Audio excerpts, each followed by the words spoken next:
Hello friends, welcome again in my YouTube channel मैं भी आयस पर।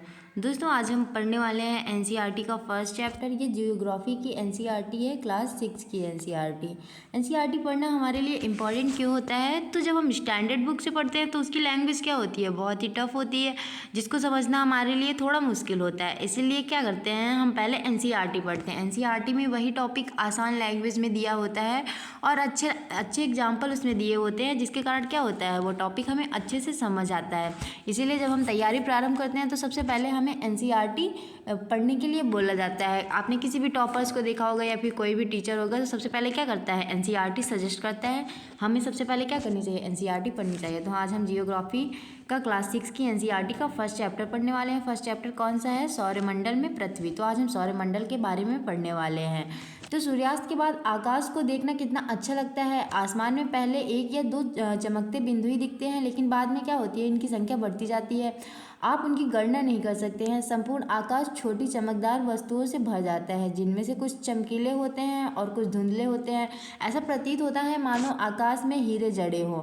इनमें से कुछ टिमटिमाते प्रतीत होते हैं। जो टिमटिमाते हैं इन्हीं को क्या कहते हैं, तारे कहा जाता है। लेकिन अगर आप ध्यान से देखेंगे तो आप पाएंगे इनमें से कुछ ही की क्या होती है, टिमटिमाहट अन्य से अलग होती है। ये बिना किसी टिमटिमाहट के चंद्रमा के समान चमकते हैं। इन चमकीली वस्तुओं के साथ साथ अगर आप देखेंगे तो लगभग प्रतिदिन चंद्रमा को भी देखते हैं। या अलग अलग समय पर अलग अलग आकार एवं अलग अलग स्थितियों में दिखाई पड़ता है। कभी देखेंगे आप चंद्रमा का आकार पूरा होता है, कभी आधा होता है, या फिर कभी आधे से भी कम होता है। तो क्या होता है, अन्य अन्य प्रकार से वो हमें दिखता रहता है। यह पूर्ण चंद्रमा वाली रात को क्या कहते हैं, पूर्णिमा कहते हैं। जिस दिन क्या होता है, चांद पूरा दिखता है, उसको पूर्णिमा कहते हैं। और 15 दिन बाद आप इसे नहीं देख सकते हैं। यह नए चंद्रमा की रात्रि या अमावस्या होती है। अमावस्या को क्या होता है, चंद्रमा नहीं दिखता है। ऐसी रात में अगर आसमान साफ है तो आप आसमान का अवलोकन अच्छी तरीके से कर सकते हैं। क्या आपको इस बात का आश्चर्य नहीं होता है कि हम दिन के समय चंद्रमा एवं इन सभी छोटी छोटी वस्तुओं को क्यों नहीं देख पाते हैं? आपने कभी सोचा होगा, हमें रात में ही चांद दिखते हैं, तारे दिखते हैं, लेकिन जब हम दिन में देखते हैं तो क्या होता है, वो हमें नहीं दिखते हैं। सूर्य, चंद्रमा तथा वे सभी वस्तुएं जो रात के समय आसमान में चमकती हैं, वो सब क्या कहलाते हैं, खगोलीय पिंड कहलाते हैं। तो खगोलीय पिंड क्या होते हैं, सूर्य, चंद्रमा तथा वे सभी वस्तुएं जो रात में आसमान में चमकती हैं। कुछ खगोलीय पिंड बड़े आकार वाले तथा गर्म होते हैं। ये गैसों से बने होते हैं। खगोलीय पिंड किन से बने होते हैं, गैसों से बने होते हैं। इनके पास अपनी ऊष्मा तथा प्रकाश होता है, जिसे वे बहुत बड़ी मात्रा में उत्सर्जित करते हैं। इन खगोलीय पिंडों को तारा कहते हैं। और सूर्य भी क्या है, एक तारा है। तो कभी कभी प्रश्न पूछते हैं, सूर्य एक तारा है या फिर सूर्य क्या है, एक ग्रह है? तो आपको सही आंसर बताना होगा। तो सूर्य क्या है, सूर्य एक तारा है। रात के समय चमकते हुए अनगिनत तारे सूर्य के समान ही हैं, लेकिन हम में से बहुत अधिक दूर हैं। दूर होने के कारण हम लोग उनकी ऊष्मा या प्रकाश को महसूस नहीं कर सकते हैं। क्या है, तारे तो है लेकिन वो बहुत दूर हैं, जिसके कारण क्या होता है, उनका ऊष्मा या प्रकाश को हम महसूस नहीं कर सकते हैं पृथ्वी पर से, तथा वे अत्यंत छोटे दिखाई पड़ते हैं। आपने अवश्य ध्यान दिया होगा कि कुछ दूरी से देखने पर सभी वस्तुएं छोटी दिखाई पड़ती हैं। अत्यधिक ऊंचाई पर खड़ा रहा हवाई जहाज कितना छोटा दिखाई देता है। जब हवाई जहाज क्या करता है, आसमान में उड़ता है, तो हम पृथ्वी से देखते हैं तो हमें क्या होता है, उसका आकार बहुत ही छोटा दिखाई देता है, लेकिन वो क्या होता है, असलियत में तो बड़ा ही होता है। रात्रि में आसमान की ओर देखते समय तारों के विभिन्न समूहों द्वारा बनाई गई विविध आकृतियों को देख सकते हैं। ये नक्षत्र मंडल कहलाते हैं। अर्शा मेजर या फिर बिग बियर इसी प्रकार का एक नक्षत्र मंडल है। बहुत आसानी से पहचान में आने वाला नक्षत्र मंडल है, जिसे क्या कहते हैं, सप्तऋषि कहते हैं। यानी कि सप्त सात और ऋषि मतलब संत। यह 7 तारों का समूह है जो कि नक्षत्र मंडल अर्शा मेजर का भाग है। ये किसका भाग है, सप्तऋषि, तो अर्शा मेजर का भाग है। अपने परिवार या पड़ोस में किसी भी बड़े व्यक्ति से कहिए कि वह आपको आसमान में और अधिक तारों और ग्रह और नक्षत्र मंडलों को दिखाएं, क्योंकि क्या होता है, उन्हें ज्ञान होता है। प्राचीन समय में लोग रात्रि में दिशा का निर्धारण तारों की सहायता से करते थे, क्योंकि पहले क्या था, हमारे पास मैप वगैरह नहीं था, तो लोग क्या करते थे, तारों के माध्यम से दिशा का निर्धारण करते थे। उत्तरी तारा उत्तर दिशा को बताता था। ध्रुव तारा भी, जिसे क्या कहते हैं, ध्रुव तारा कहते हैं। उत्तरी तारा को क्या कहते हैं, ध्रुव तारा भी कहा जाता है। यह आसमान में हमेशा एक ही स्थान पर रहता है। हम सप्तऋषि की सहायता से ध्रुव तारे की स्थिति को जान सकते हैं। चित्र में आप देखेंगे ध्रुव तारे का क्या है, इधर दिख रहा है, ये क्या है, ध्रुव तारा है। सप्तऋषि की सहायता से ध्रुव तारा की स्थिति को जानना क्या है, बहुत ही आसान है। आप अगर तारों को संकेतों के माध्यम से क्या कर सकते हैं, हम देख सकते हैं और कुछ खगोलीय पिंडों ने अपना प्रकाश एवं ऊष्मा नहीं होती है। कुछ खगोलीय पिंडों में क्या होती है, प्रकाश और उनकी खुद की ऊष्मा नहीं होती है, वे तारों के प्रकाश से प्रकाशित होते हैं। ऐसे पिंड क्या कहलाते हैं, ग्रह कहलाते हैं। ग्रहों के पास क्या है, खुद का प्रकाश नहीं है, वो तारों के प्रकाश से प्रकाशित होते हैं। ग्रह जिसे अंग्रेजी में क्या कहते हैं, प्लैनेट भी कहते हैं। और ये किससे लिया गया था, ग्रीक भाषा के प्लेनेटाई शब्द से लिया गया था, जिसका अर्थ क्या होता है, परिभ्रामक, अर्थात तारों चारों ओर घूमने वाला। पृथ्वी जिस पर हम रहते हैं एक ग्रह है, यह अपना संपूर्ण प्रकाश एवं ऊष्मा सूर्य से प्राप्त करती है। पृथ्वी किससे अपना ऊष्मा प्राप्त करती है, तो सूर्य से प्राप्त करती है, जो पृथ्वी के सबसे नज़दीक का तारा है। पृथ्वी को बहुत अधिक दूरी से, जैसा कि चंद्रमा से देखने पर यह चंद्रमा की तरह चमकती हुई प्रतीत होती है। अगर हम पृथ्वी को चंद्रमा पर से देखेंगे तो क्या होगा, ये हमें चमकती हुई प्रतीत होगी। तो देखेंगे पहले क्या होता है, सौरमंडल में सूर्य होता है। सूर्य के जो सबसे नज़दीक ग्रह होता है वो कौन सा होता है, वो होता है बुध।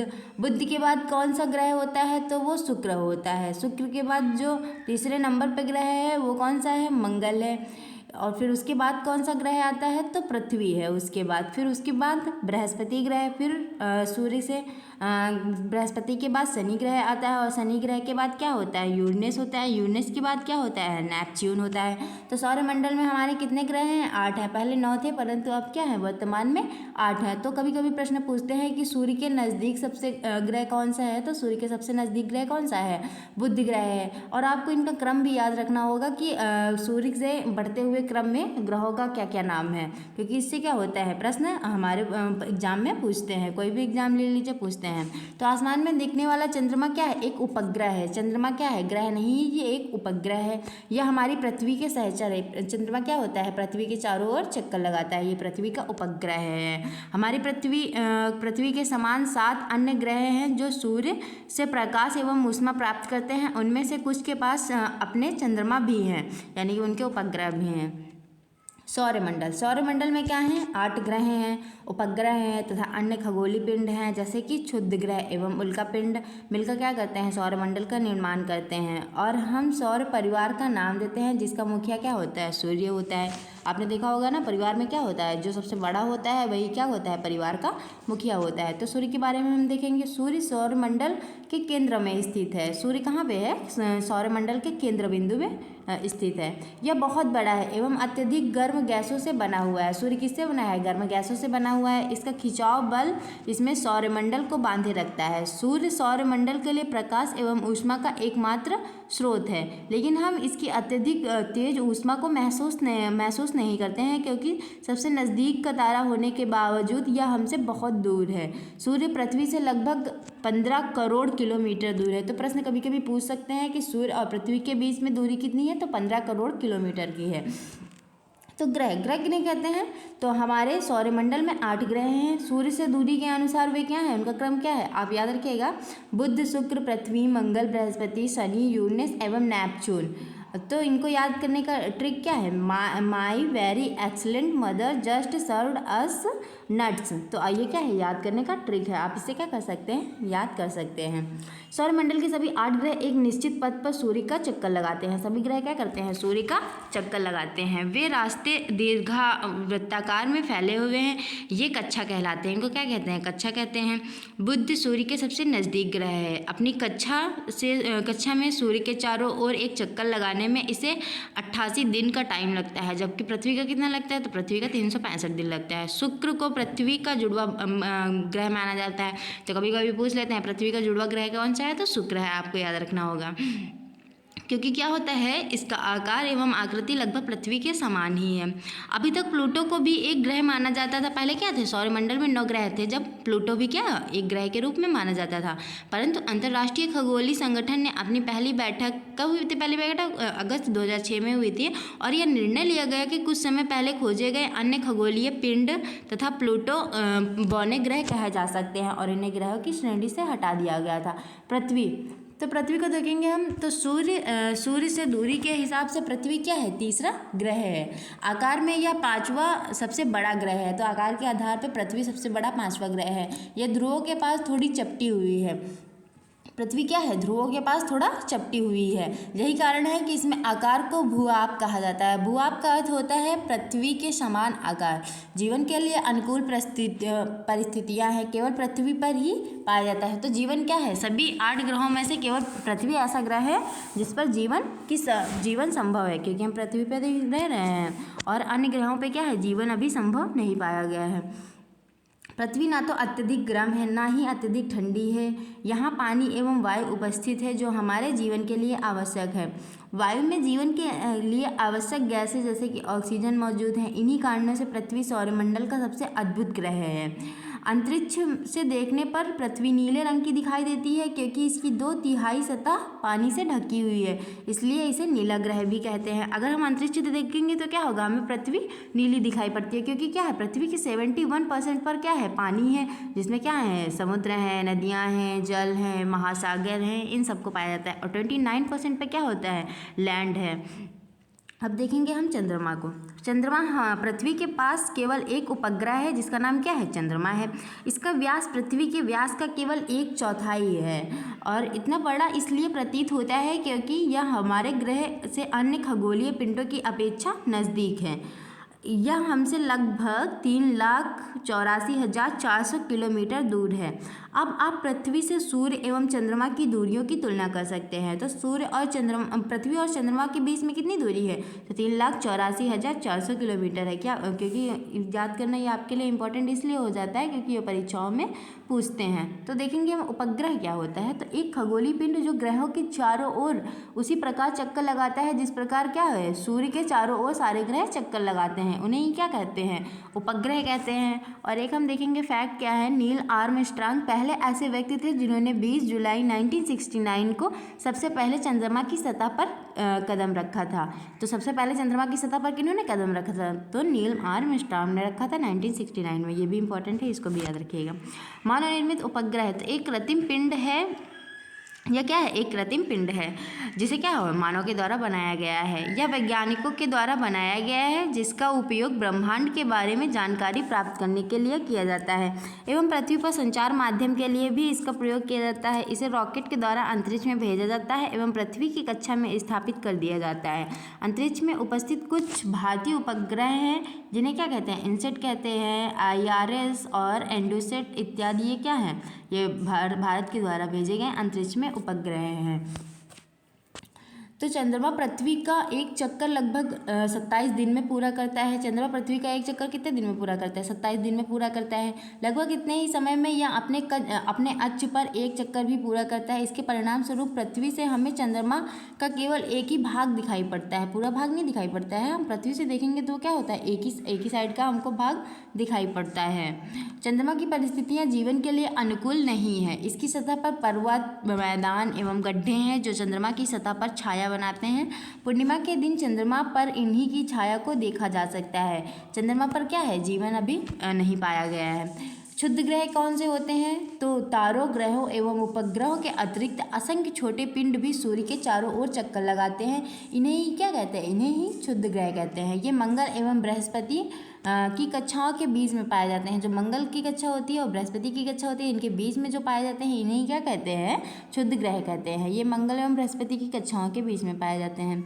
वैज्ञानिकों के अनुसार क्षुद्र ग्रह के ही भाग होते हैं जो कि बहुत वर्ष पहले विस्फोट के बाद ग्रहों से टूटकर अलग हो गए थे। क्या थे, ये ग्रहों के ही भाग थे, लेकिन पहले क्या हुआ था, विस्फोट हुआ था जिसके कारण छोटे छोटे इनके ग्रहों के पार्ट अलग हो गए, जिन्हें ही क्या कहते हैं, क्षुद्र ग्रह के नाम से जाना जाता है। तो उल्का पिंड क्या होता है, तो सूर्य के चारों ओर चक्कर लगाने वाले पत्थरों के छोटे छोटे टुकड़ों को क्या कहते हैं, उल्का पिंड कहते हैं। उल्का पिंड भी क्या करते हैं, सूर्य के चारों ओर चक्कर लगाते हैं।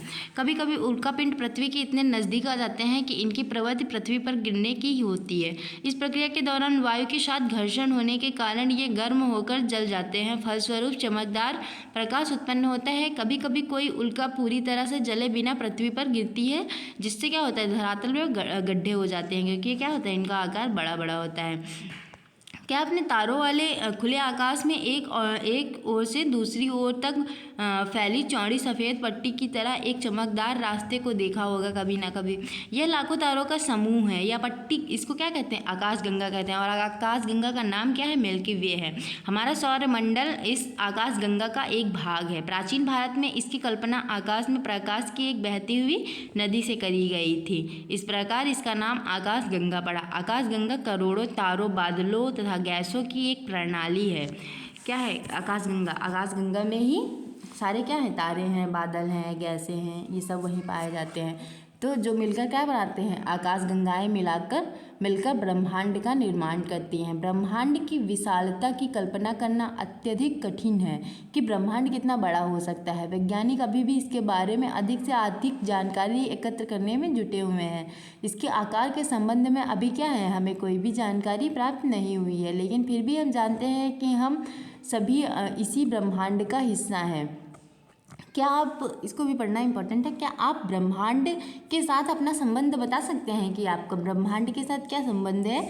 आप पृथ्वी पर तथा पृथ्वी सौरमंडल का एक भाग है। हमारा सौरमंडल आकाशगंगा का एक भाग है जो ब्रह्मांड का हिस्सा है। ब्रह्मांड से जुड़े इस तथ्य पर विचार कीजिए और इसमें लाखों आकाशगंगाएं मौजूद है। इसका चित्र, आपका स्थान कहाँ है, इसमें आपको ढूंढना होगा। पहले क्या है? पृथ्वी के बाद सौरमंडल के बाद आकाशगंगा के बाद क्या है? ब्रह्मांड है। इन सब से मिलकर क्या होता है? ब्रह्मांड बना हुआ है। तो दोस्तों वीडियो कैसा लगा है आपको कमेंट बॉक्स में ज़रूर बताइएगा। अगर अच्छा लगा है तो इसे लाइक करिएगा, शेयर करिएगा ज़्यादा से ज़्यादा। Thank you.